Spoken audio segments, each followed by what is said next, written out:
¿Qué tal? Buenas tardes, ¿cómo les va? Bueno, el segundo punto que voy a considerar dentro del libro Las reglas del método sociológico tiene que ver con la definición que dio Durkheim de los hechos sociales y la definición que dio de sociología. Entonces, voy a comenzar por darles esta definición y después vamos a ver qué significa cada uno de los elementos que componen esa definición. Durkheim define a los hechos sociales como cosas, entre comillas, como cosas, ajenos y externos a los individuos y que ejercen o imponen una coacción sobre ellos. Entonces, ¿qué son los hechos sociales para Durkheim? Son como cosas, ajenos y externos a los individuos y que ejercen una coacción, imponen una coacción sobre ellos. Coacción se escribe con doble C.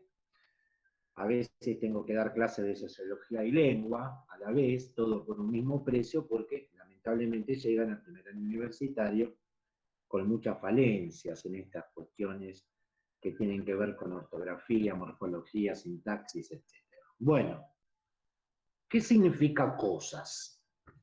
Él no dice cosas en un sentido material, en el sentido de algo que sea tocable, que sea tangible, como si fuera la cosa computadora, la cosa mesa, la cosa silla, sino como algo opuesto a una mera idea o abstracción, es decir, un hecho social no es algo abstracto, no es algo que pertenezca al campo de las ideas, sino que los hechos sociales tienen una realidad objetiva, fáctica y empírica.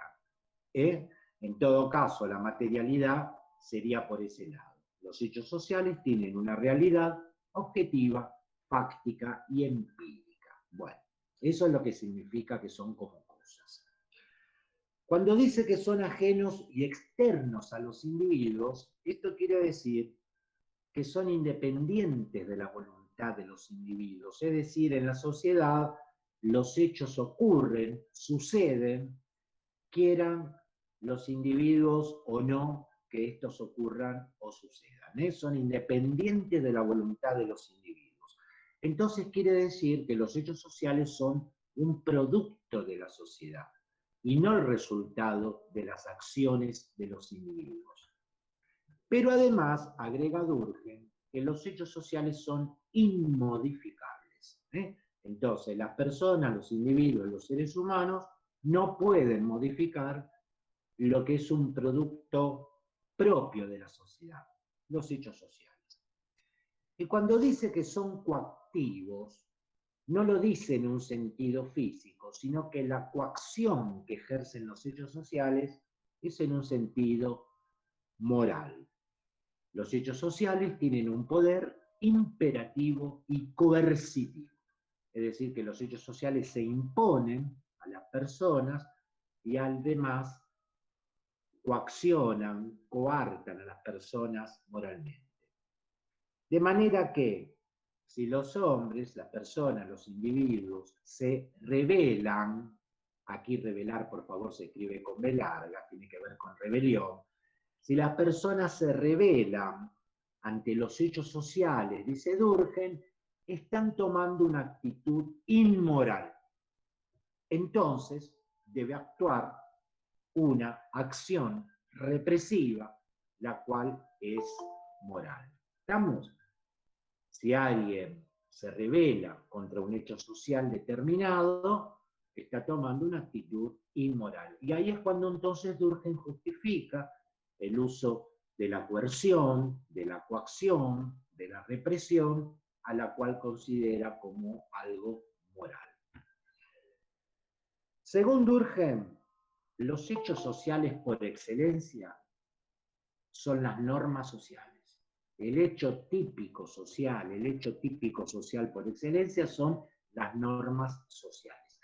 Y dentro de las normas sociales, específicamente las normas morales. Bueno, muy bien. Entonces ahí tienen la definición y lo que significa cada uno de los aspectos que componen la definición. Y a la sociología la define como la ciencia, ¿eh?, que observa, describe y compara los hechos sociales.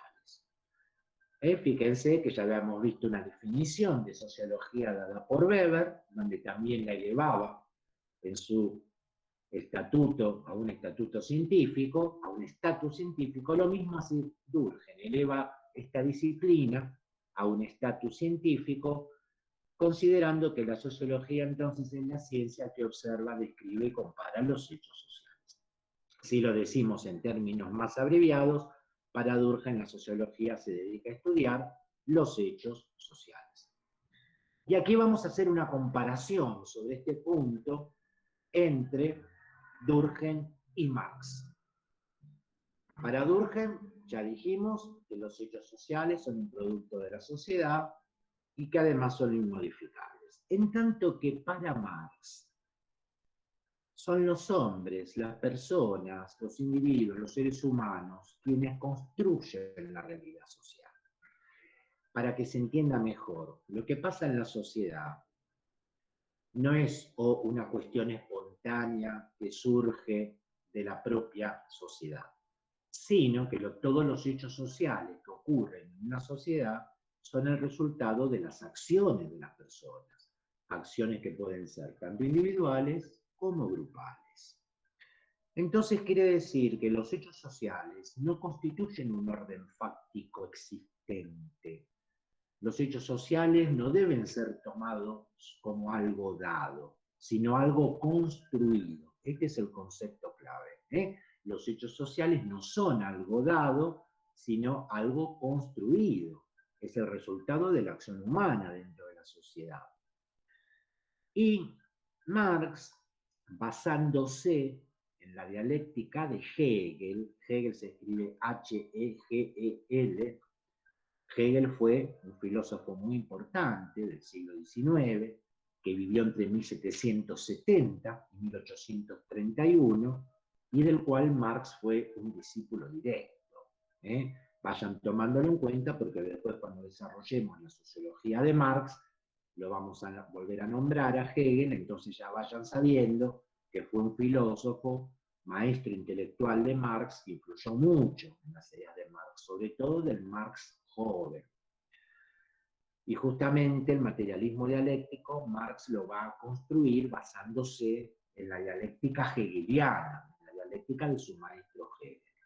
Bueno, pero para este asunto lo que vamos a decir es que Marx, basándose en la dialéctica de Hegel, considera que los hechos sociales pueden ser negados, criticados y trascendidos.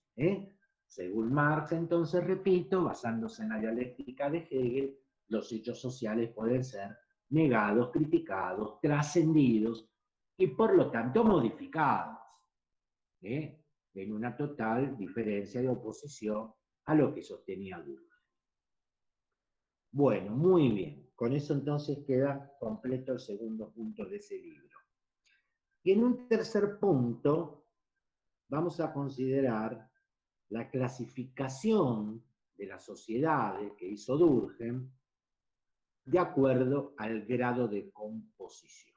Pasamos a este punto ahora, que es la clasificación de las sociedades por el grado de composición. Durkheim clasificó a las sociedades en dos grandes tipos. Voy a decir cómo llama unas y las voy a describir, y luego vamos a ver cómo llama otras y su correspondiente descripción. A un tipo de sociedad la llamó sociedades perfectamente simples o de segmento único.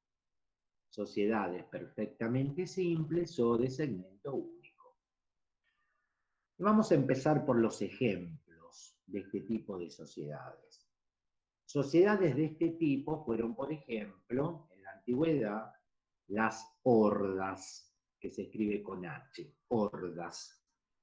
También los clanes, también las ciudades-estado de la antigüedad clásica, como por ejemplo en Grecia, Atenas, Esparta, o en Italia, Roma, típicas ciudades-estado de la antigüedad, Atenas, Esparta, Roma.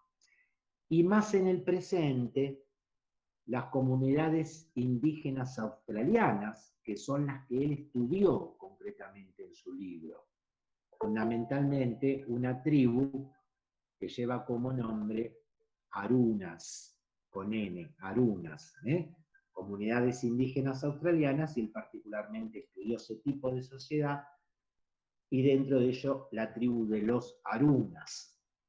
Bien, características principales de este tipo de sociedades. Son sociedades que tienen una baja diferenciación social y funcional. En estas sociedades el tipo de solidaridad es mecánica. La sociedad es solidaria porque es homogénea. Todos son iguales, están unidos por semejanzas. Son sociedades inferiores, primitivas. Hay un también bajo nivel de división del trabajo. Y una particularidad que vamos a destacar es cómo opera la conciencia colectiva en estas sociedades. En estas sociedades, la conciencia colectiva se identifica con la conciencia individual. Y la representación empírica de esto es la actitud contra el crimen. En estas sociedades se considera que un acto es criminal cuando se opone a los sentimientos colectivos. Entonces, ese acto criminal amenaza la solidaridad y la unidad social, y por lo tanto se hace necesario el castigo. El castigo sirve para restaurar y reconstituir esa unidad, ¿sí? Y el tipo de sanciones que se aplican son sanciones represivas o expiatorias, con X. Son sanciones represivas o expiatorias, como por ejemplo el castigo físico, la pena de muerte, el exilio o el destierro. Son este tipo de sanciones represivas o expiatorias. Castigo físico, pena de muerte, exilio, destierro. Por lo tanto, en términos más actuales, diríamos que en ese tipo de sociedades hay un predominio del derecho penal, de lo que más modernamente sería el derecho penal. Bueno, ese es un tipo de sociedad. Y el otro tipo de sociedades, Durkheim las llamó sociedades polisegmentarias, todas juntas esa palabra, sociedades polisegmentarias. Es decir, que están formadas por varios segmentos sociales simples, que serían las sociedades más actuales o más modernas en el tiempo. Las principales características son más evolucionadas y superiores, la actividad es más personal y especializada, hay una mayor diferenciación social y funcional, una mayor complejidad de la división del trabajo, cada uno depende más de la sociedad. Aquí el tipo de solidaridad es orgánica, aumenta la densidad de la población, aumenta el tamaño de las ciudades, hay un mayor desarrollo de los medios de comunicación y de transporte, y una característica quizás más particular es lo que se denomina darwinismo social. Darwinismo es una palabra que toma el apellido del científico inglés Charles Darwin, muy conocido por sus libros El origen de las especies, El origen del hombre, Charles Darwin del siglo XIX, que él planteó, por ejemplo, lo que se conoce con el nombre de la supervivencia del más apto o del más adaptado, la selección natural de las especies, y esto traducido, o mejor dicho, trasladado a la sociedad humana, sería algo así como la competencia por la vida o la lucha por la vida. Entonces a eso se le llama darwinismo social, que sería, repito, algo así como la competencia por la vida, la lucha por la vida, o también a ver quién es el que mejor se adapta a la vida en sociedad. Eso se llama darwinismo social. Bien. Y en el caso de estas sociedades, el tipo de sanción para aquellos que incurran en una actitud delictiva, la sanción es de tipo restitutiva. Restitutiva. Es una sanción que sirve para restaurar los intereses dañados y reconstruir la unidad social. Y en este caso, en el caso de estas sociedades, la ley actúa a través de organismos especializados, como podría ser, por ejemplo, todas las instancias que forman parte del Poder Judicial. La ley actúa a través de organismos especializados y que la sociedad autoriza a esos organismos para que actúen en su nombre. Bueno, entonces con este tercer punto nos quedan completados las principales temáticas del libro Las reglas del método sociológico. Vamos a pasar ahora a un estudio muy interesante, que es el suicidio.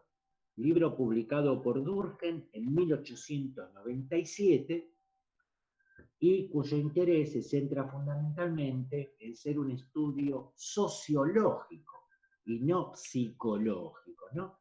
Porque generalmente cuando se aborda una temática de este tipo, generalmente se la reserva para las denominadas ciencias de la salud mental, psicología, psicoanálisis, psiquiatría, etc. En este caso, Durkheim hizo un estudio sociológico del suicidio. Entonces, acá lo que tienen que saber es lo siguiente. ¿Qué elementos tomó en cuenta Durkheim para analizar sociológicamente el suicidio? La tesis que él planteó respecto de por qué se suicidaba la gente, las causas sociales y los tipos de suicidio que él clasificó, cada uno con su correspondiente descripción. Bueno, vamos a todos estos puntos entonces. Este estudio nace en él motivado por las altas tasas de suicidio que había en Francia en su época, y donde las tasas de suicidio eran más elevadas en las clases altas y medias, como también en aquellos individuos pertenecientes a las profesiones liberales. Entonces, ¿de dónde surge su motivación, su preocupación por estudiar este tema? De estas altas tasas de suicidio, que particularmente arrojaban los porcentajes más altos justamente en los sectores más acomodados, de mayor nivel socioeconómico, y también dentro del ejercicio de algunas profesiones que se suelen llamar liberales, y también en otros casos. Bueno, ¿cómo hizo para estudiarlo sociológicamente? Principalmente tomando en cuenta tres aspectos. Los consideró en su conjunto, tomando las tasas de suicidio. Tomó las tasas de suicidio, es decir, a partir de las estadísticas, los consideró en su conjunto, tomando las tasas de suicidio, tasas se escribe con S. Ese es un aspecto. Otro aspecto fue considerar una unidad de tiempo determinada. 3 años. Las tasas de suicidio entre 1889 y 1891. Ese es el otro aspecto. Lo tomó dentro de una unidad de tiempo determinada, 3 años entre 1889 y 1891. Y el tercer aspecto es considerarlos dentro de una sociedad dada, en este caso Francia. Entonces, de esta manera, el suicidio se convierte en un hecho social. Y como venimos de definir que para él la sociología es la ciencia que estudia los hechos sociales, entonces quiere decir que es un fenómeno que se puede estudiar sociológicamente. Esto es mayor que la suma de las partes. Bueno, y atención, porque a él le interesó saber las causas sociales, a las cuales podríamos llamar causas sociales suicidógenas. Suicidógenas, palabra media rara, pero que justamente significa eso, generadoras de suicidio. Situaciones, aspectos que pueden llevar a los individuos a que decidan autoeliminarse, quitarse la vida por sí mismos. Destacó, estableció 2 principales causas sociales suicidógenas. Una, la pérdida de cohesión de la sociedad moderna. Cohesión con H intermedia y con S, por favor. La pérdida de cohesión de la sociedad moderna es una causa social que puede llevar al suicidio de las personas. Y la otra causa social, la ausencia de normas morales apropiadas por las cuales orientarse. ¿Estamos? La otra causa, segunda causa, la ausencia de normas morales apropiadas por las cuales orientarse. Bueno, y a partir de aquí entonces va a establecer 2 cuestiones. Por un lado, una suerte de regla de proporcionalidad inversa, que la podíamos expresar de la siguiente manera. El suicidio varía de manera inversamente proporcional al grado de integración de la sociedad. Repito, el suicidio varía o variaría de manera inversamente proporcional al grado de integración de la sociedad, en función de la cohesión, el consenso y la solidaridad que existe en una sociedad. Entonces, de esto que se desprende, que cuando una sociedad, mejor dicho, una sociedad cuanto más cohesionada, más solidaria, más integrada es, menor será la cantidad de suicidios que se produzcan. En cambio, en una sociedad donde estos aspectos están ausentes o debilitados, es una sociedad que corre el riesgo de que mucha gente incurra en actos o actitudes suicidas. ¿No es cierto? Bien. Ahora fíjense que intuitivamente esta situación a uno lo lleva a pensar que los que más se suicidan son los que peor la pasan, ¿no es cierto? Es decir, uno tiene como una suerte de intuición, entre comillas, natural, de que los individuos más propensos a quitarse la vida por sí mismos son aquellos de los sectores de menores recursos o más desaventajados. Aquellos que menos tienen. Bueno, esto es lo que uno intuitivamente tiende a pensar. Bueno, justamente, me río porque, ahora le voy a decir por qué. Justamente Durkheim probó la tesis contraria. Y me río porque Seiling, me causa gracia porque cuando Seiling comenta esto, dice que Durkheim estuvo muy contento y satisfecho de poder comprobar la tesis contraria. ¿Y cuál es esa tesis que Durkheim supuestamente estuvo muy contento de comprobar? Que no son los que más sufren los que más se suicidan, no son los que más sufren, los que peores condiciones están, los que se autoeliminan, sino que al contrario, un exceso de bienestar puede volver al hombre contra sí mismo, mientras que la pobreza constituye una suerte de escudo protector.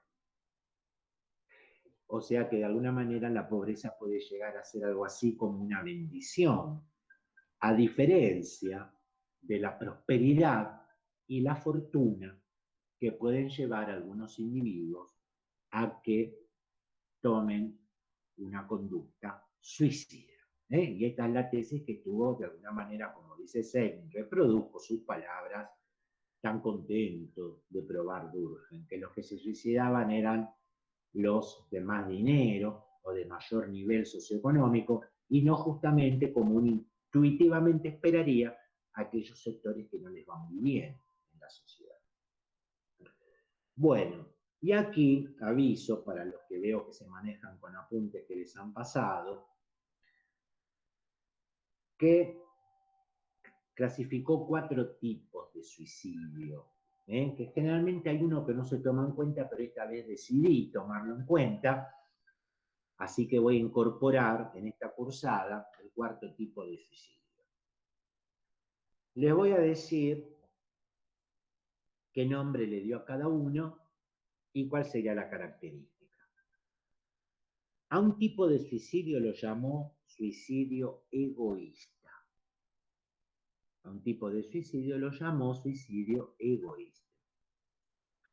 En este caso, la sociedad no está suficientemente integrada en todos sus puntos. Repito, la sociedad no está suficientemente integrada en todos sus puntos para mantener a la totalidad de los individuos bajo su control. El suicidio en este caso es motivado por un aislamiento demasiado grande del individuo con respecto a la sociedad.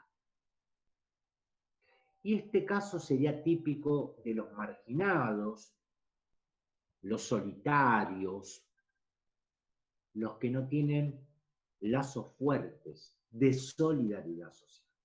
Se han roto los lazos, los vínculos entre la sociedad y el individuo que asume esta conducta. El individuo queda aislado, se margina, se hace a un costado de la sociedad y puede incurrir en una conducta suicida. Y a ese lo llama suicidio egoísta. El segundo tipo de suicidio, Durkheim lo llamó altruista, que sería lo contrario al egoísta. ¿Se acuerdan que yo ya había explicado? Ego yo, altruista alter el otro. Bueno, en el suicidio altruista se ubica en el otro extremo. Entonces, si un individuo puede suicidarse o puede llegar a suicidarse cuando está desligado de la sociedad, muy apartado de ella, también puede ocurrir que incurra en el suicidio cuando está muy fuertemente unido a ella. Entonces, en el anterior, el individuo quedaba muy apartado, aislado, separado de la sociedad. Ese es el egoísta. En el altruista sucede lo contrario. Vamos a encontrar individuos que están muy atados, muy fuertemente ligados, unidos a la sociedad. El ejemplo típico que usó Durkheim fue el orden militar. En el orden militar, concretamente el ejército, es necesario un alto nivel de integración, lo que comúnmente se llama un fuerte espíritu de cuerpo, ¿no es cierto? ¿Por qué? Porque se necesita que dentro del ejército todos cumplan con los objetivos del grupo y cumplan con las normas que mantienen unido a ese grupo, más si tienen que combatir en una guerra, en una batalla. Entonces puede suceder que se presente algún obstáculo que atente contra esa fuerte solidaridad que tiene que existir dentro de ese grupo, y esto puede llevar a algunos individuos a que incurran en un impulso suicida o en una actitud suicida. Donde de alguna manera, para que se entienda mejor, la conducta suicida altruista estaría justificada en función de un sacrificio individual para no perjudicar la integridad grupal.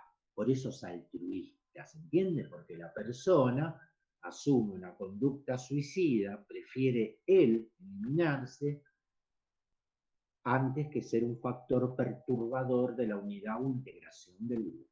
Entonces lo hace en función de la continuidad del grupo, de no romper ese espíritu de cuerpo, y por eso es altruista, lo hace por los otros. Un tercer tipo es el suicidio anómico. La palabra anomia, que ya hemos reiterado más de una vez, sabemos que se relaciona con el tema de las normas y lo normativo. En este caso, nos vamos a encontrar con un individuo que le cuesta aceptar los límites que la sociedad le impone. O no los acepta, o le cuesta aceptar los límites que la sociedad le impone. Puede ser que ambicione querer conseguir más cosas o objetivos que no están en condiciones de alcanzar. ¿Se acuerdan? Esto relaciónenlo con los límites naturales que planteaba Durkheim, que todos tenemos. Y esa ambición, entonces, por querer alcanzar objetivos o logros que no están en condiciones, lo puede hacer caer en la desesperación por un conflicto normativo o no aceptar las normas, y esto llevarlo al suicidio. ¿Estamos? Ese es el suicidio anómico, donde la problemática está en la aceptación de las normas, en el cumplimiento de las normas o en querer alcanzar objetivos que no se está en condiciones de lograr. Y el cuarto tipo es el suicidio fatalista. Así también lo llamó, el suicidio fatalista. En este caso, el individuo considera que no hay nada que pueda hacer para alterar sus condiciones de vida. Por eso es fatalista. Ve la vida como una fatalidad, ¿no es cierto? Y que no hay nada que pueda hacer para alterar sus condiciones. Por ejemplo, puede tratarse de alguien que está preso. Vieron que muchas veces los presos se suicidan, ¿no es cierto? Muchas veces hay casos de presos que no aguantan estar en una cárcel y se suicidan. Bueno, ese sería un tipo de suicidio fatalista. Ante la inexorable condena a la cual tiene que ser sometido, hay muchos presos que se suicidan. Ese sería un suicidio fatalista. También puede ocurrir en el caso de un enfermo mental, ¿no es cierto? Hay muchos enfermos mentales que su situación lleva a que estén internados en un neuropsiquiátrico, y no son pocos los casos también en que muchos enfermos mentales terminan su vida suicidándose, y ese también es un suicidio fatalista. También puede ser personas que no toleran un determinado régimen político. Por ejemplo, los regímenes políticos totalitarios. Entonces sienten que son regímenes políticos que cercenan su autonomía o no están de acuerdo. Miren, yo les cuento un caso concreto. Durante los 90 hubo un actor de comedia que se llamaba Julio de Gracia. O sea, les cuento un caso concreto, ¿no? Un actor de comedia que se llamaba Julio de Gracia, muy buen actor, le iba muy bien en su carrera, y en tiempos de elecciones, donde competía Menem, dijo: si gana Menem, yo me mato. Ganó Menem y se mató. Así como lo escuchan. O sea que les estoy hablando no un caso hipotético, sino un caso real. Obviamente que este hombre, algún tipo de perturbación mental, no tenía.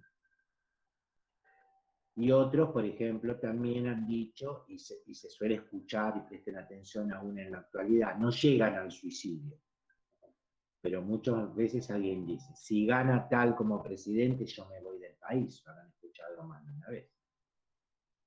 Bueno, no llega a ser tan fatal como aquel que dice, si fulano gana como presidente, yo me mato. Bueno, y ese fue un caso concreto, el de ese actor cómico, ¿no es cierto?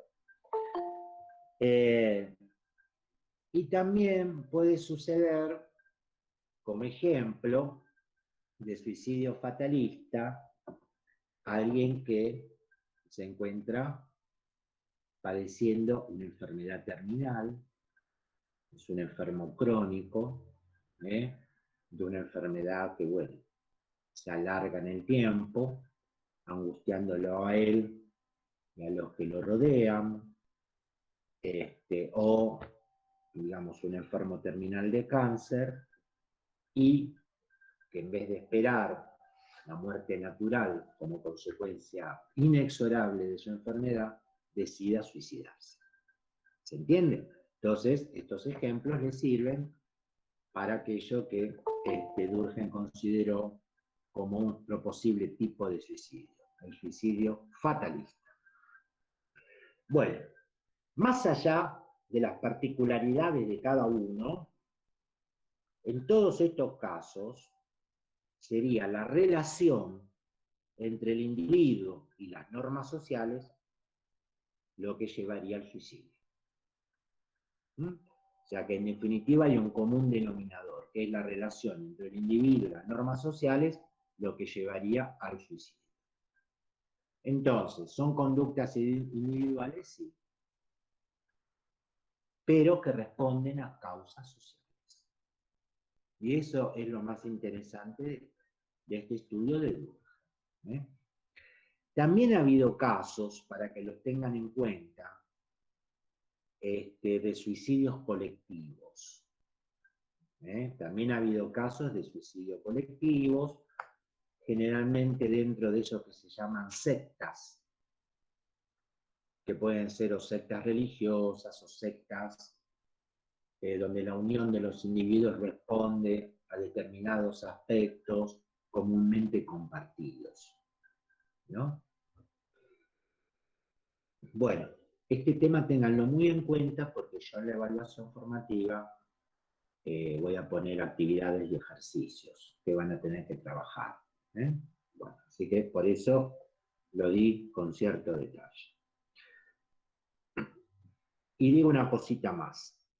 Según Durkheim, para evitar este tipo de conductas, resulta necesario reforzar la función regulatoria de las corporaciones. ¿Mm? ¿Se acuerdan que también dije en una clase pasada que el pensamiento de Durkheim era muy corporativo, fuertemente corporativo, y entonces le otorga a las corporaciones una función reguladora que podría intervenir en la sociedad para que los individuos no incurran en este tipo de conductas.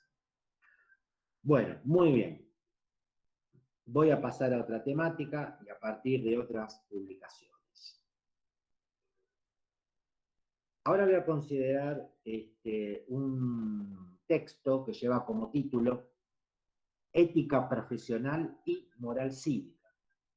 Ética profesional y moral cívica es una publicación póstuma, es decir, posterior a su muerte, de 1957.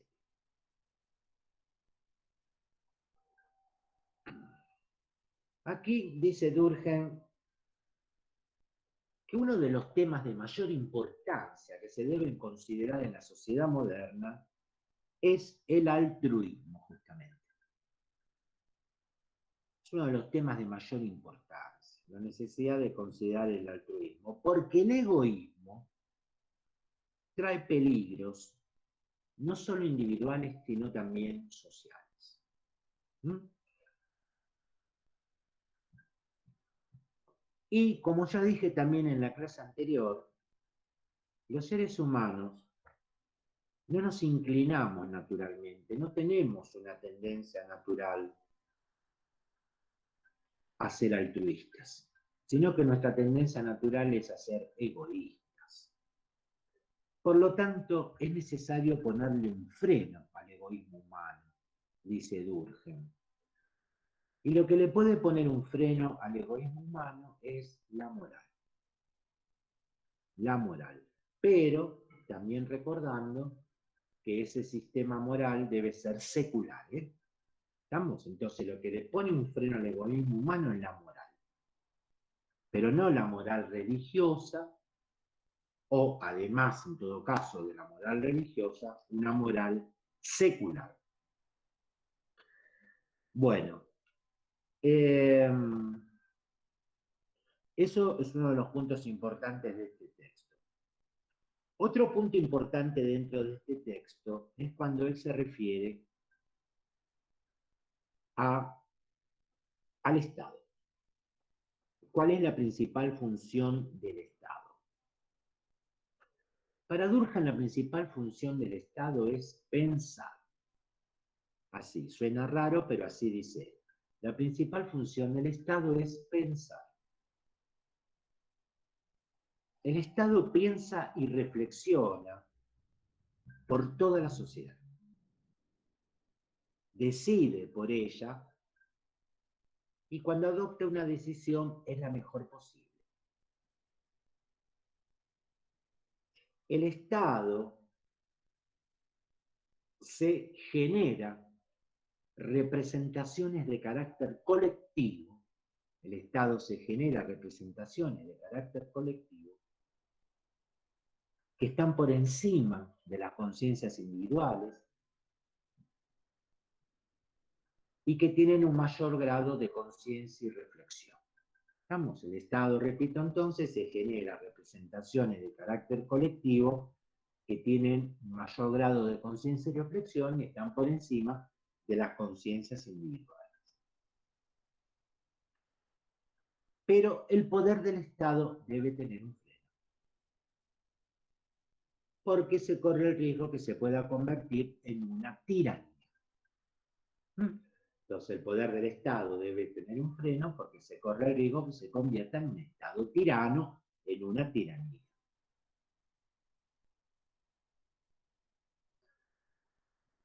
Y son las corporaciones las que deben controlar al Estado para que eso no ocurra. Como así también el Estado tiene que controlar a las corporaciones para que no absorban a los individuos. Este es el ida y vuelta del esquema societario que yo había comentado. Estado, corporaciones e individuos. Entonces, ¿quién le pone un freno al poder del Estado? Las corporaciones. Para frenar su expansión, para que no se convierta en una tiranía. Y a su vez el Estado controla las corporaciones para que no absorban al individuo. El Estado es la forma de sociedad organizada más elevada que existe. El Estado es la forma de sociedad organizada más elevada que existe. Y tiene como deber fundamental inculcar al individuo una forma moral de vida. El Estado tiene como deber fundamental inculcar al individuo una forma moral de vida.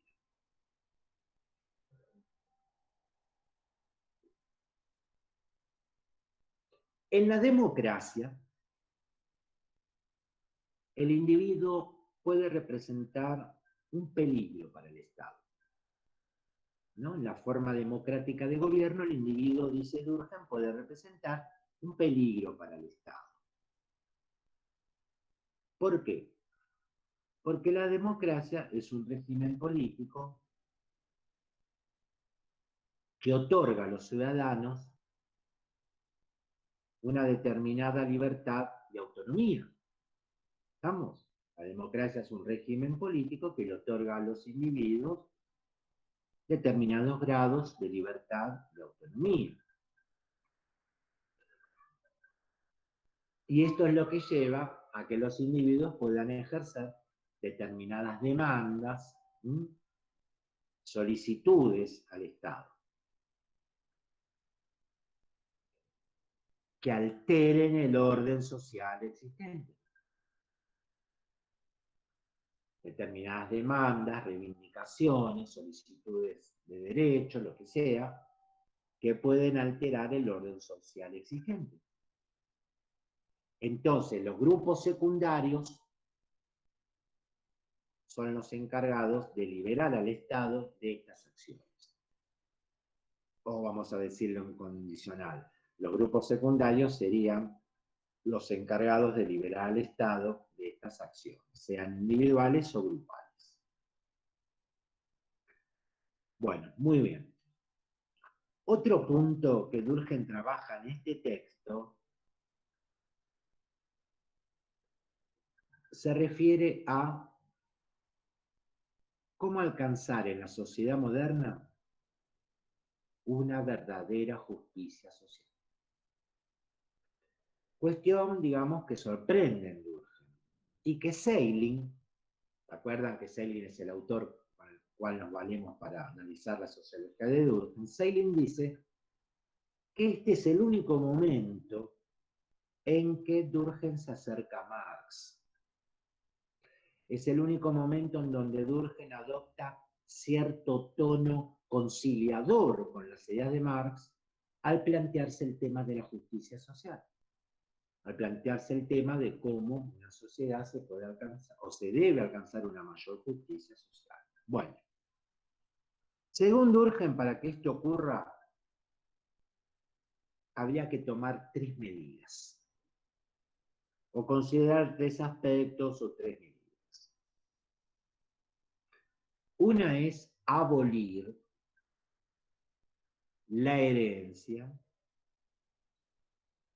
entre comillas, son 2 palabras en latín. Ave larga, separado, intestato. Abolir la herencia ab intestato. ¿Qué significa sin testamento? Ab intestato, sin testamento. Abolir la herencia sin testamento. Y esto evitaría, fíjense lo que dice Durkheim, esto evitaría que sigan existiendo ricos y pobres por nacimiento. Entonces, deberían ser los grupos profesionales quienes hereden las riquezas de las familias. Y ellos, o ser ellos, quienes procedan a la distribución de las mismas. Bueno, atención con lo siguiente. Estas expresiones o este pensamiento de Durkheim podría ser similar al de socialización de los medios de producción que planteaba Marx, ¿no? Si uno lee distraídamente esta propuesta de Durkheim, puede llegar a pensar que estaba proponiendo lo mismo de Marx, una socialización de la riqueza, para decirlo de otra forma, una socialización de la riqueza, equivalente a propiedad pública de los medios de producción que planteaba Marx. Pero no, no es así. ¿Y por qué no es así? Porque Marx también quería abolir las clases sociales. Mientras que para Durkheim, las clases sociales deben permanecer intactas tal cual están.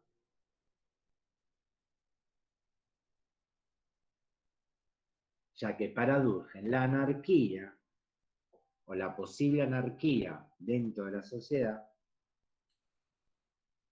no se deriva de que los medios de producción estén en manos privadas,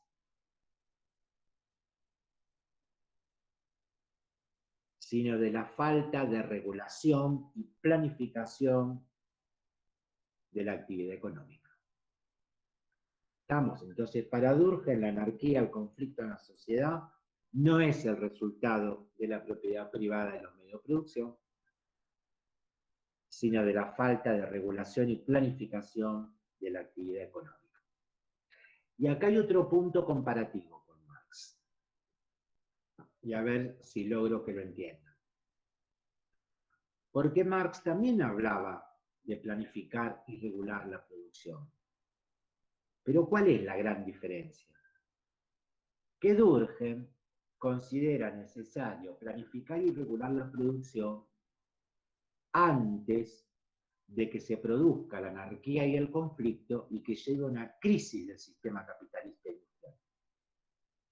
En cambio, Marx plantea la planificación y regulación de la producción después que el capitalismo haya desaparecido. Marx plantea la planificación y regulación de la producción una vez que los medios de producción estén socializados. O, para decirlo de otra manera, mientras que, se lo digo fácil, pero preferiría que asimilen las otras expresiones que dije recién, mientras que Durkheim quiere, entre comillas, salvar al capitalismo de una crisis, planificando y regulando la producción, Marx lo que quería era que el capitalismo se hundiera de una vez y para siempre, y entonces sí, después, con los medios de producción socializados, planificar y regular la producción. ¿Ok? Bueno. Ahora, lo interesante es que Durkheim, en este punto, se está preocupando que no haya ricos y pobres por nacimiento, pero ojo, porque también esto tiene que ver con eso de los talentos y capacidades naturales. Entonces, hay cierta concepción meritocrática en el pensamiento de Durkheim, que no todos son meritorios, de obtener ganancias, riquezas, si esto no coincide con un determinado nivel de talento y capacidad natural o disposición hereditaria. Así que bueno, la perspectiva sociológica durkheimiana tiene bastante meritocrático, un concepto que hoy en día, por parte de algunas posturas ideológicas, se pone en cuestionamiento, pero no siempre, digamos, con la riqueza de todo lo que significa el concepto. ¿Se entiende? Porque existen sociedades meritocráticas, sí. Alemania es una de ellas. Japón es otra sociedad meritocrática. Pero el tema está en la igualdad de oportunidades. Ese es el asunto. En cambio, en países como el nuestro, lamentablemente, caracterizados por el acomodo, la corrupción, la palanca política, la compra de votos, el intercambio de favores por votos, etcétera, etcétera, es muy difícil entonces ponerse a cuestionar el concepto de meritocracia, porque esta es la realidad. Tenemos que aceptarla, porque si no aceptamos cómo es la verdadera realidad, vamos hacia un camino, digamos, sin destino, ¿no es cierto? Bueno, entonces hay sociedades que sí, hay sociedades donde para cubrir un cargo público hay que concursar, y eso es mérito. O para obtener determinado grado académico, también hay que concursar, bueno, y eso es mérito. Les guste o no les guste, es mérito. En cambio, en otros países, no, es el acomodo, la palanca, el padrinazgo, la corrupción, el uso de violencia, etcétera. Y bueno, por eso nos llaman países también subdesarrollados, porque su desarrollo no es solamente tecnológico, es cultural también. Bueno, pero sigo con Durkheim. Entonces, abolir la herencia ab intestatus sería una forma de alcanzar una mayor justicia social. Una segunda forma es reformular los contratos. Una segunda propuesta que hace él es reformular los contratos. Primero y principal, ¿qué es un contrato? Por ejemplo, un contrato de alquiler, un contrato de trabajo, un contrato comercial, ¿no? Diferentes tipos de contratos. En un contrato, sea del tipo que sea, hay dos o más partes. Y esas dos o más partes suscriben, firman, acuerdan una serie de cláusulas que les otorgan derechos, pero también obligaciones. ¿Estamos? Cualquier contrato del tipo que sea tiene estos aspectos básicos generales. Lo que Durkheim decía es que algunos contratos se realizan entre personas socialmente desiguales, donde una parte puede quedar sometida a la otra. ¿Estamos? Algunos contratos se celebran entre personas socialmente desiguales, donde una parte puede quedar sometida a la otra. Y un contrato fundamentalmente establece un lazo jurídico entre las partes. Entonces, de pronto un contrato puede celebrarse de acuerdo a la normativa jurídica y desde esta perspectiva, al cumplir la normativa jurídica en materia de contratos, es legal. Es legal. Pero hay que ver si también es moral. Y eso es lo que le agrega Durkheim. Es decir, que los contratos, además de ser jurídicamente justos, es decir, justos de ajustarse a derecho, como comúnmente dicen los abogados, además de ser justo jurídicamente, también es moralmente justo. Y un contrato no es moralmente justo. Un contrato no se celebra de bona fide, ¿no? Como la marca del café. ¿Saben qué significa bona fide? Buena fe. Bona fide. Son palabras latinas. Entonces, un contrato no es moralmente justo, no es bona fide, no es de buena fe, si lo que allí se pacte no ha sido con la suficiente libertad bajo condiciones tanto subjetivas como objetivas.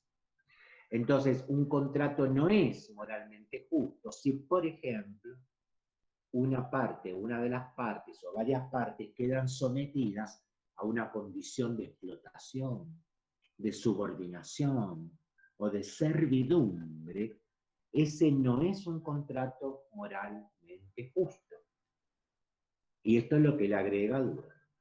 Entonces, los contratos, además de ajustarse a las normativas jurídicas, también tienen que ser moralmente justos. No lo es cuando algunas partes, por ejemplo, por necesidad, queda sometido a condiciones como las que comenté. Bueno, y hay un tercer punto también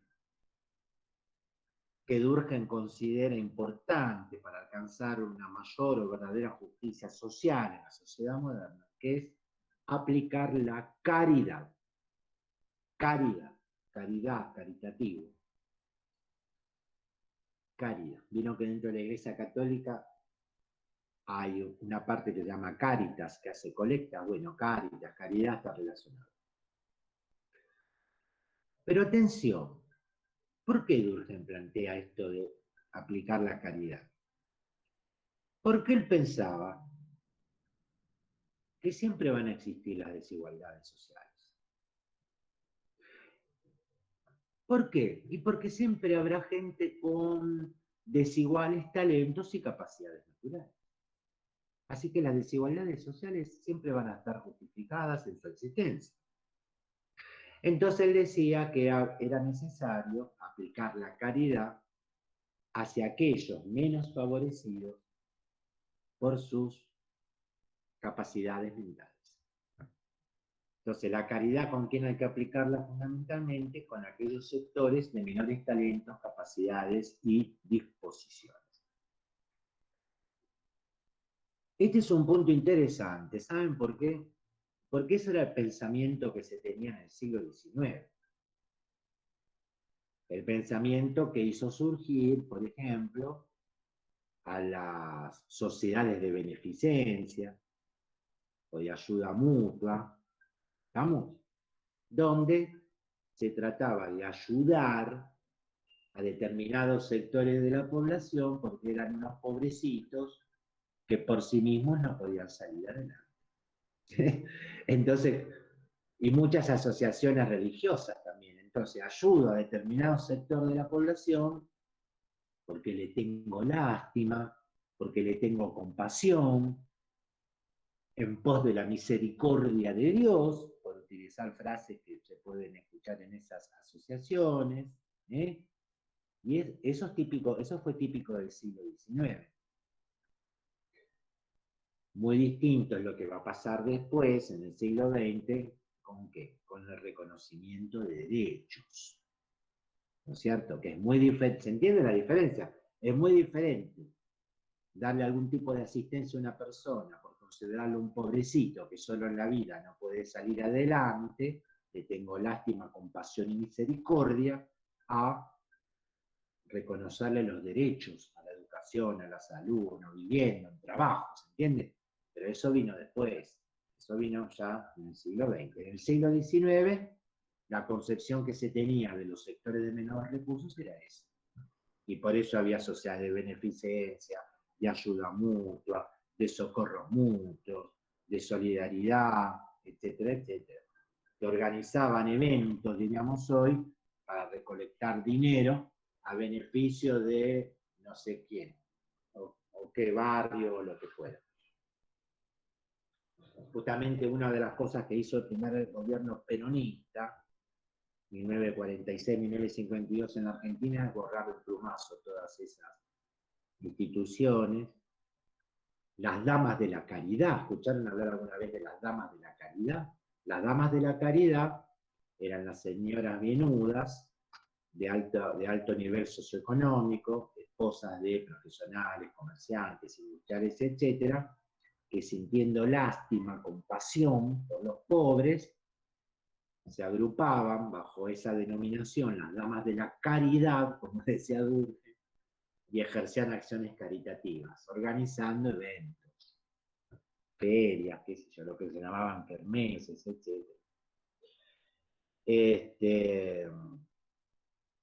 Y en la Argentina eso lo borró de un plumazo Eva Perón, estableciendo la Fundación Evita,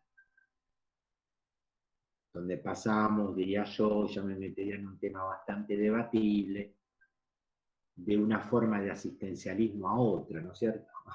Pero para que tengan idea, todo ese tipo de organizaciones se encargó Eva Perón de borrarlas de la Argentina, y ahí fue cuando se instituyó la Fundación Evita. Pasamos de un asistencialismo al otro, ¿qué va a ser? Y lamentablemente todavía existe. Con otras formas y otros nombres, pero todavía existe. Bueno, muy bien. Dejamos entonces ese texto y nos vamos ahora a un texto que lleva como título Las formas elementales de la vida religiosa.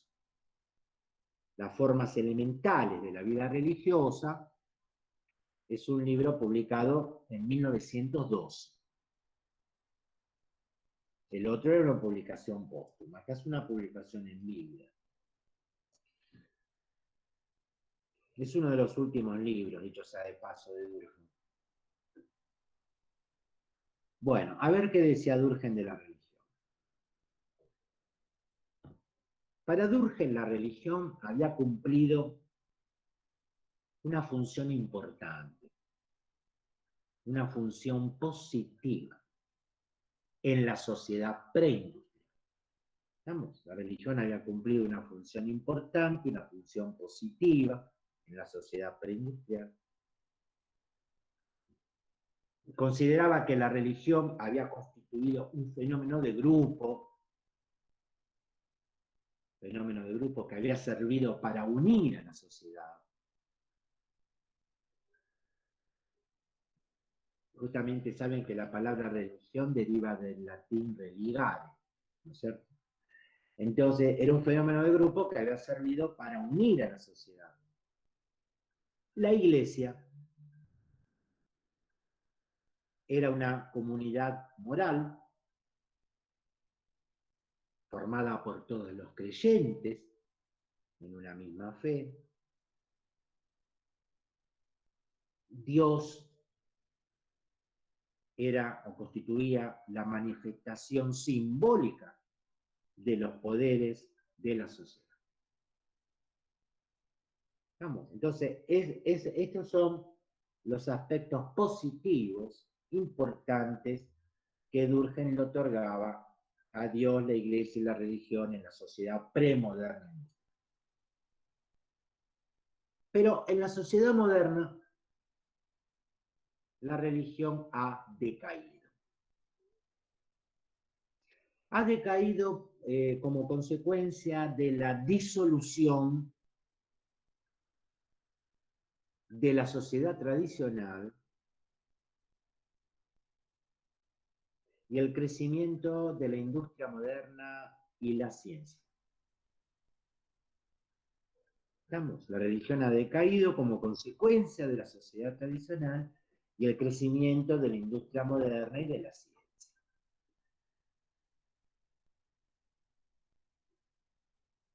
La sociedad moderna, dice Durkheim, necesita dioses nuevos. Es necesario encontrar sustitutos seculares. Es necesario encontrar sustitutos seculares de Dios, la iglesia y la religión.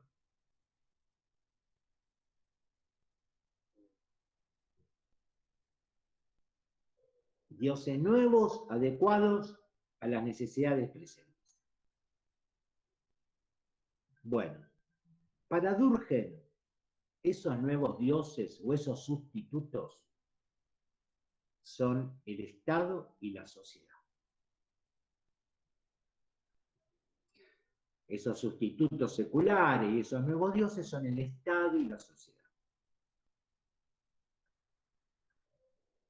Y les voy a aportar esta palabra que está en el texto, así también enriquecen un poco su vocabulario. Durkheim, hipostasía. Se escribe con H y con S. Hipostasiar. Hipostasiar. Durkheim hipostasía al Estado y la sociedad. ¿Qué significa hipostasiar? Conferirle atributos divinos a algo. Hipostasiar sería como sinónimo de endiosar. Entonces decir que Durkheim hipostasía al Estado y la sociedad, como que los está endiosando, convirtiéndolos en los nuevos dioses modernos. Bueno, entonces, ¿cuáles son los nuevos sustitutos seculares? El Estado y la sociedad. El Estado y la sociedad actuarían como dioses supremos que inculcan el deber, la devoción, la disciplina y la abnegación. Abnegación, todo junto, A, B larga. ¿No es cierto? El Estado y la sociedad, hipostasiados por Durkheim, actúan como dioses supremos que inculcan el deber, la devoción, la disciplina, la abnegación.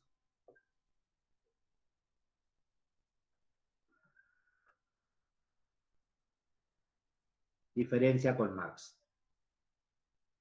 A diferencia de Marx, Durkheim no ve en la religión condiciones negativas y alienantes como la veía Marx.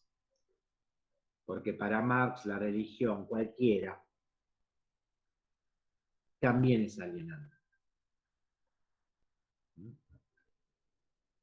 El ser humano sufre la alienación a partir de cualquier creencia religiosa, ya lo vamos a ver específicamente, porque ahora estamos viendo Durkheim a Marx, pero simplemente sí, ya adelanto, que a diferencia del planteo de Marx, Durkheim no ve en la religión condiciones negativas y alienantes. Para Durkheim la religión expresa la realidad social, casi como que la religión y la sociedad serían lo mismo.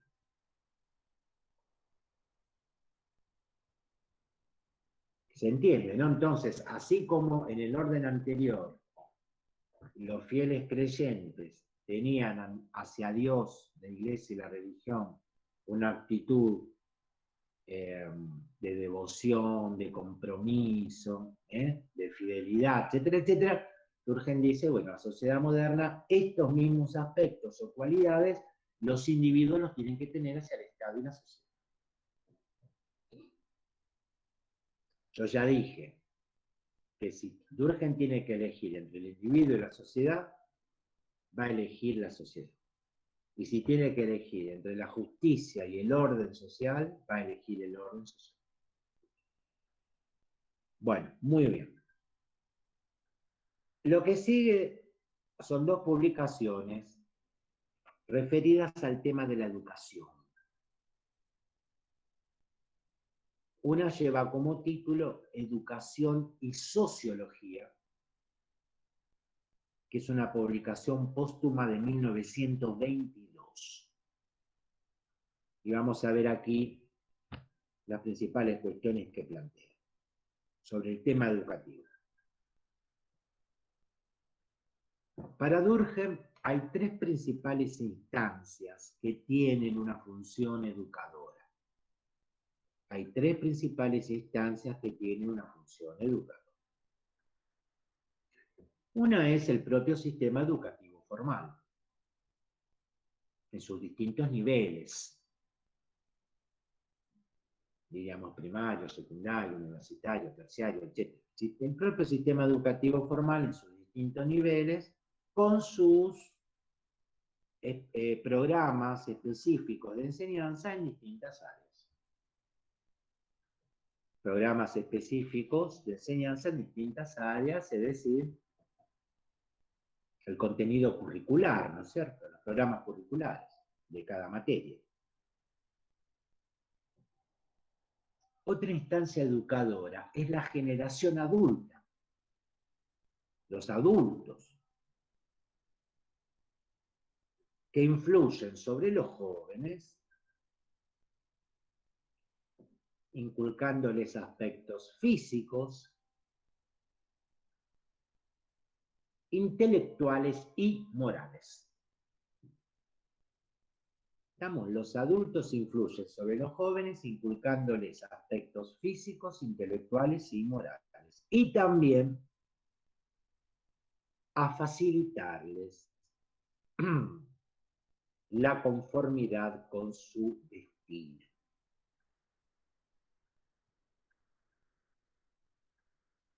Bueno, y la tercera instancia educadora es la propia sociedad. Es la propia sociedad. Que con el proceso de socialización prepara al individuo para adaptarlo a la sociedad de la mejor manera, para que cada individuo desempeñe su función específica de una manera moralmente consciente. ¿Se entiende? El proceso de socialización que efectúa la propia sociedad prepara al individuo para adaptarlo a esa sociedad de la mejor manera y que desempeñe su función específica de un modo moralmente consciente. Bueno, bien, ahora atención con lo siguiente. Independientemente de estas tres instancias, los principales valores que tienen que inculcar, que deben transmitir, son los siguientes. ¿Se entiende lo que planteo? Independientemente de qué instancia estemos hablando, de las que nombramos, los principales valores que esas instancias tienen que transmitir son los siguientes. Uno, el freno al egoísmo, que ya lo nombramos varias veces. Frenar el natural egoísmo de las personas. Otro es el renunciamiento. ¿A qué tenemos que renunciar, según Luz? Tenemos que renunciar a no querer alcanzar objetivos para los que no estamos capacitados. ¿Y cómo se llega a ese renunciamiento? Reconociendo nuestros límites naturales. ¿Estamos? Bueno, entonces renunciar es eso, renunciar a querer alcanzar objetivos que no estamos capacitados a partir de reconocer nuestros propios límites naturales. Otro valor es el autosacrificio. Todo junto, el autosacrificio. Y también la autodisciplina. Entonces, vamos a retomar algo que mencionamos la clase anterior, que tenía que ver con el nuevo sistema moral secular, con los nuevos valores morales seculares y que faltaba completar. Son estos. El nuevo sistema moral secular, los nuevos valores morales seculares son estos. El freno al egoísmo, inculcar el altruismo, el renunciamiento a objetivos, el autosacrificio, la autodisciplina, sería parte de estos nuevos valores morales seculares. ¿Por qué hay que inculcarlos? Porque los individuos no se inclinan naturalmente hacia ellos. Como también es necesario poner a las personas bajo el control social.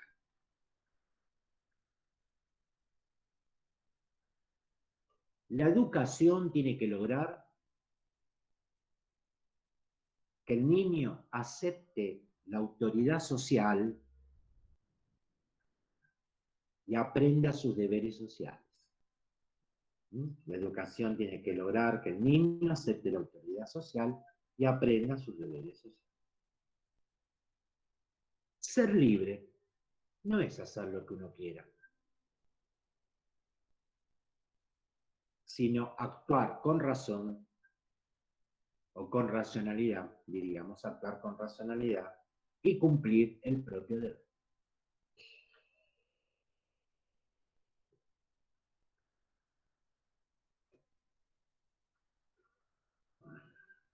Bueno, el otro libro que también trabaja el tema de educación lleva como título La educación moral. Y también es una publicación póstuma del año 1925.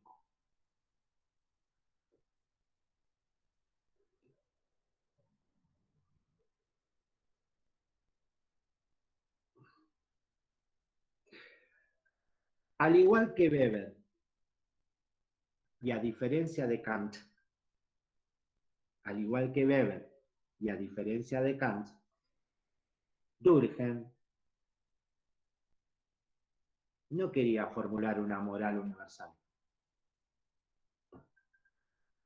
para el hombre en general, sino una moral específica para las personas de su época y de su país. ¿Estamos?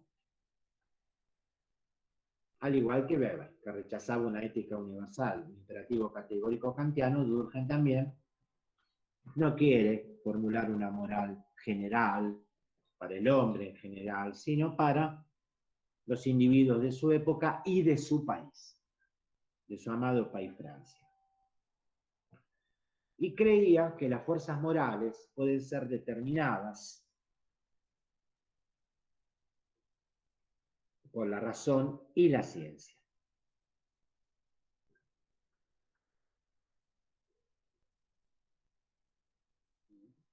consideraba que el problema más importante de su tiempo era la anomia.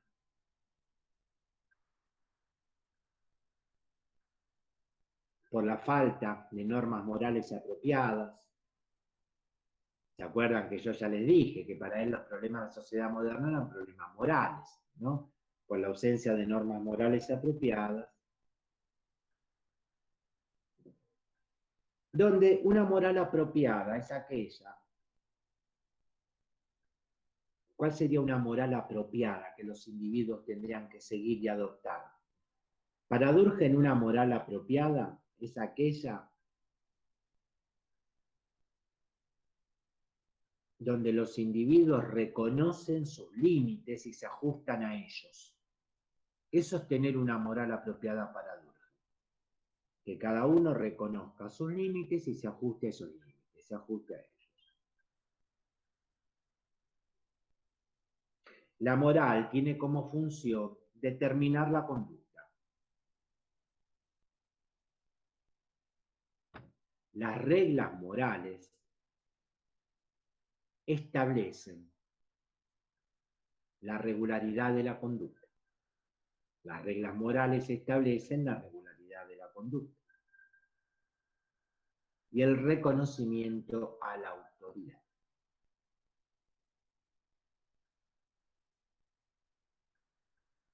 El elemento fundamental es la disciplina.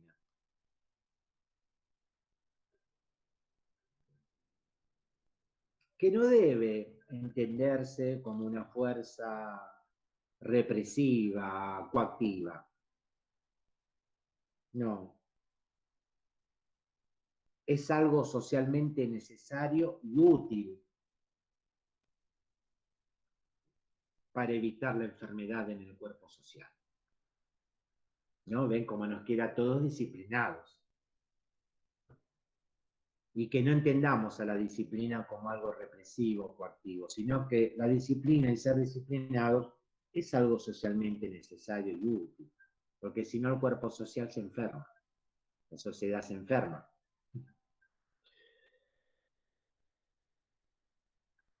Los hombres deben proponerse objetivos que puedan alcanzar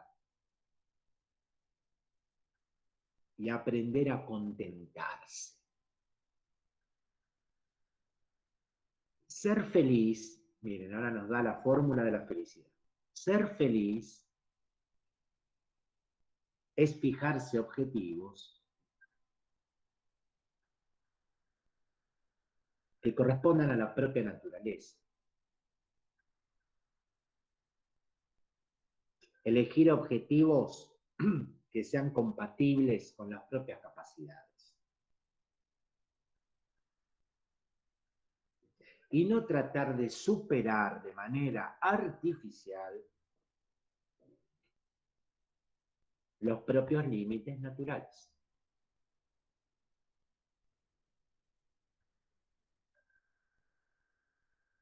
Para no sufrir el control externo coactivo,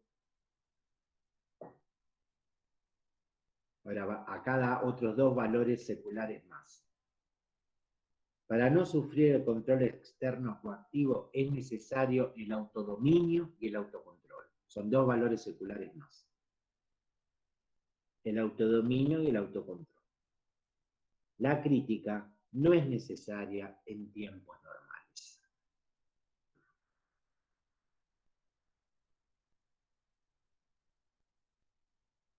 El ocio es peligroso. Ocio con C, ¿no es cierto? O-C-I-O. El ocio es peligroso. Ocio deriva de otium, ¿no es cierto? ¿Saben cuál es la palabra contraria a ocio, otium? Negocio.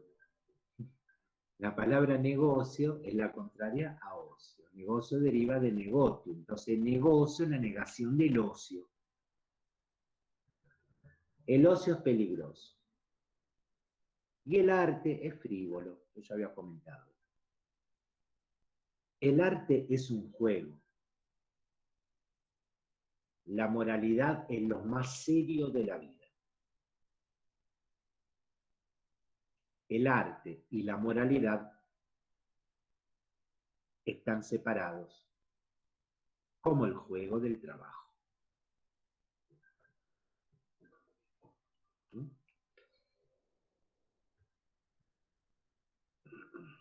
Bueno, con esto entonces cerramos lo correspondiente a la sociología de Durkheim a partir de lo que expone Irinsay.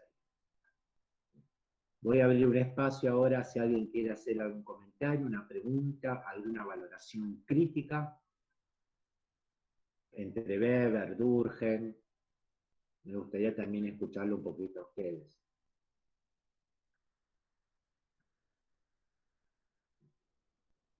Pregunta, consulta, comentario, cómo ven la sociología de Durkheim, cómo ven la sociología de Weber. Duda. Yo, profe, siento que hay algunas cosas que, o sea, como que en su momento por ahí sí se puede entender mucho. Esto que decís que en su época se pensaba más así, que era el siglo XIX, dijiste. Sí, Y hay cosas como ponerle la caridad que se ven en esta época, que por ahí nace como bueno, ellos, hay que ser caritativo con ellos porque son inferiores, pero por ahí, si se deja de ver el punto de que son inferiores, por ahí está bueno esas cosas que él plantea. claro, Germán, pero yo lo que quise es que ustedes también comprendan la diferencia que existe entre considerar a una persona con cualidades inferiores, ya desde su nacimiento, digamos así, y entonces lo tenemos que ayudar porque es un pobre que no puede salir solo por sí mismo en la vida. Entonces, la ayuda que hacían las sociedades de beneficencia, las damas de la caridad, tenía esa concepción, ¿no es Claro, cierto? claro. Claro, no, no, Sí, lo nombré porque me quedé con eso, me gustó esa parte, me había quedado con eso. claro, y muy diferente va a ser después, en el siglo XX, donde se empiecen a sancionar los derechos sociales. Porque, digamos, en el siglo XVIII se habían sancionado los derechos civiles, en el siglo XIX los derechos políticos.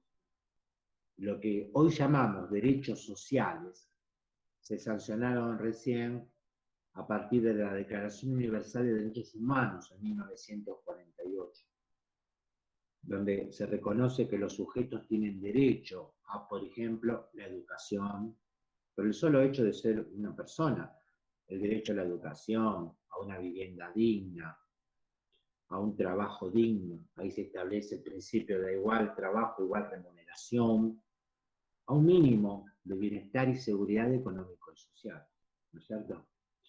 Que después los Estados miembros de las Naciones Unidas van a incorporar en sus cuerpos constitucionales, pero ahí viene otro capítulo de esa historia, que si bien los Estados miembros suscriben esa declaración y la incorporan a su normativa jurídica, hay que ver cuánto de eso se cumple. Porque el problema de los derechos sociales es que algunos de ellos no son judicializables. Es decir, por ejemplo, un trabajador que queda desocupado, que no tiene trabajo, no se puede presentar ante un tribunal a pedirle a un juez que dicte una sentencia que obligue a una empresa a tomarlo, ¿se entiende? O sea, si un trabajador es despedido y tiene derecho a la indemnización, y sí puede reclamar judicialmente sus saberes indemnizatorios.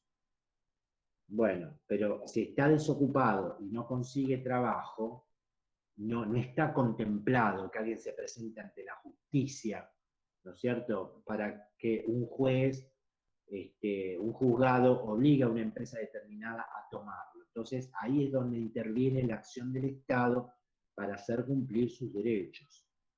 Lo mismo en términos educativos, digamos, el Estado tiene que procurar que un derecho básico de ciudadanía, como es el acceso a la educación, esté garantizado para todos, para los que puedan pagar el alto arancel de un colegio privado, como aquellos que no puedan y asistan a la educación pública, y así todo, lo mismo una vivienda. El problema de los derechos sociales es eso, que requieren que los estados los hagan cumplir.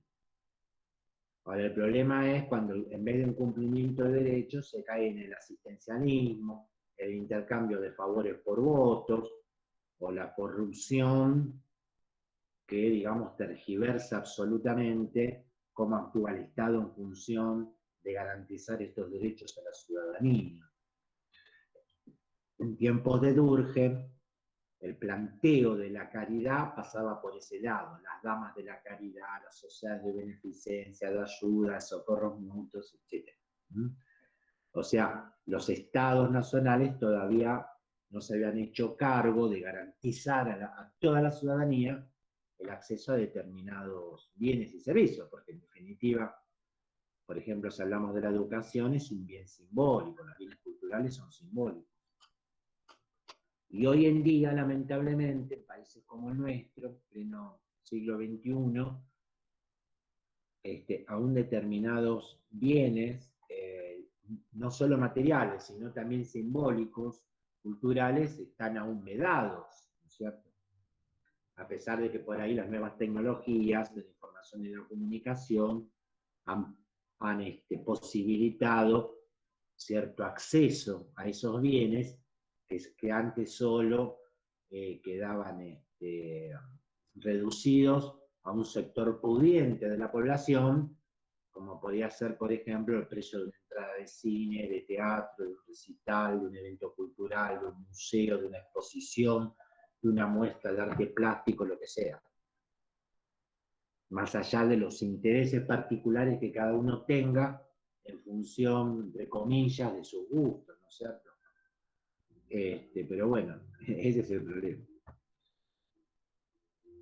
¿Algún otro comentario? Yo, profe, ¿se me escucha? Sí, ¿quién eres? Delfina Reynoso.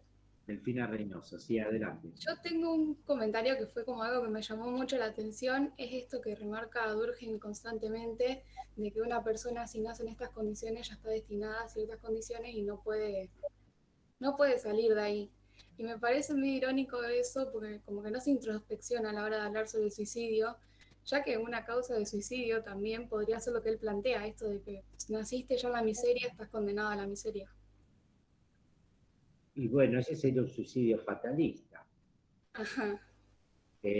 O no, habría que examinarlo, ¿no es cierto? Digamos, obviamente no le podemos preguntar a alguien que se suicidó porque se suicidó, a menos que haya dejado algo escrito. Y además es un estudio realizado todo con fuentes de datos secundarios, es decir, estadísticos. Sí. Pero, digamos, justamente el planteo que haces vos es contrario a su planteo, porque él no buscó los factores ni climáticos, ni geográficos, ni ambientales, ni psicológicos, ni depresivos, ni melancólicos que pueda tener un individuo para incurrir en esa actitud. Él buscó las causas sociales. Sociales, sí. Sociales. Entonces, al ser sociales, el tema de alguien cómo se sienta, bueno, será un problema de él. Pero me refiero por ahí a lo que él mismo plantea, que eso, en cuanto a clasificar a la sociedad, sí puede ser un causal del suicidio. Bueno, limitarlos tanto. Bueno, alguien cuyo talento, capacidad, etcétera, se limita y lo habilita a determinadas funciones o desempeño de algún cargo o rol determinado y no se conforma con eso, será un suicidio anómico si se suicida. Y también me parece interesante cómo se comparan a Durkheim y Marx, siendo que Marx siento que es mucho más visionario. Como que están a un nivel diferente en el que es raro que se comparen. Son comparables en función de sus análisis sobre temas que preocuparon a los tres. Ajá. respecto del fenómeno religioso, del desarrollo capitalista, de las clases sociales, de las desigualdades, de la estratificación social. Son comparables en ese sentido, en el sentido de los temas que tuvieron en común preocupación o motivo de análisis, cada uno de su propia perspectiva, obvio, ¿no es cierto? Que eso, bueno, es la riqueza de las ciencias sociales, por eso cuando uno hace un análisis desde una perspectiva sociológica, casi que es, lo primero exigible es desde dónde dice lo que dice, porque obviamente que la sociedad no la va a analizar de la misma manera un funcionalista que un, digamos, marxista, o alguien que tiene una perspectiva weberiana, durkheimiana o conflictiva, ¿no es cierto? No es lo mismo abordar una sociedad pensando que todo funciona bien, en orden, que son los individuos los que no se adaptan a ese orden, que analizar una sociedad y ver las desigualdades estructurales, las desigualdades sociales originadas, qué sé yo, por la distribución de bienes y servicios en el mercado, etcétera. Por eso, digamos, los análisis sociológicos, también los económicos y los politológicos, requieren siempre aclarar el marco teórico desde donde se analiza. Ustedes en materias como metodología de la investigación, epistemología de las ciencias sociales, esto lo ven. Lo que son las hipótesis, el marco teórico, la definición de variables, operacionalización de variables, etcétera, etcétera. Y en algún momento van a tener que hacer un trabajo de investigación y aplicar todo esto. Más que nada los que siguen carreras de ciencias sociales. Bueno, entonces dejamos por hoy acá y en la próxima clase, que será la de este jueves, comenzaré a desarrollar la sociología de Marx, que también la vamos a ver desde el libro de Irving Seilin, Ideología y Teoría Sociológica. También lo tomamos bien. Buenas tardes, que sigan bien y será hasta el próximo encuentro. Gracias. Chao, profe. Chao, profe.